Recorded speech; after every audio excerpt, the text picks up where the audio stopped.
அப்போ 5 நிலையில் நம்ம மூட்டு வலிகளை பார்க்குறோம். அப்போ இந்த மூட்டு வலிகளை குணப்படுத்த 5 அழகான இயற்கை வழிகளை உங்களுக்கு நான் சொல்லித்தரேன்.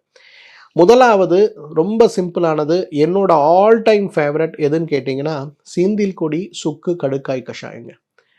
என்னுடைய இந்த 25 வருட அனுபவத்தில் எண்ணிலடங்கா நோயாளிகள், ஆயிரக்கணக்கில் அல்ல லட்சக்கணக்கானோர் நம்முடைய நிகழ்ச்சிகளை வேறு வேறு நாடுகள்லேருந்து பார்க்கக்கூடியவர்கள் கூட மனமகிழ்ச்சியோடு என்னை சந்திக்கும் போது, தொலைபேசியில் பேச வாய்ப்பு கிடைக்கும் போது பகிர்ந்து கொள்ளக்கூடிய ஒரு விஷயம், ரொம்ப மூட்டு வலியோட போராடினேன் சார், இந்த சீந்தில் கொடி சுக்கு கடுக்கா கஷாயத்தை நீங்கள் சொன்னீங்க, அதை சாப்பிட்ட பிறகு இந்த வலி இல்லாமல் நான் இருக்கேன், நடக்கிறேன் அப்படின்னு சொல்லக்கூடிய அளவுக்கு வலியை குறைக்க உதவிய மிகப்பெரிய அருமருந்து. பொதுவாகவே காலையில் எழுந்த உடனே டீ காஃபிங்கிறது நம்ம எல்லாரும் சாப்பிட்றோம்.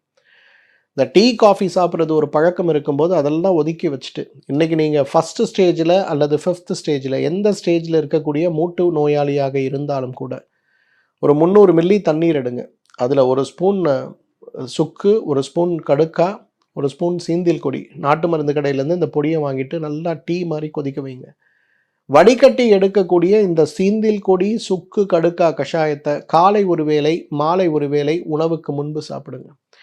ஒரு மண்டலம் சாப்பிட்டாலே உங்களுக்கு 4ஆம் நிலை மூட்டு தேய்மானமாக இருந்தால் கூட அந்த வலிகளும் வேதனைகளும் தினசரி வாழ்க்கையில் உங்களை சிரமப்படுத்தாத அளவுக்கு நல்ல மாற்றம் இருப்பதை பார்க்கலாம்.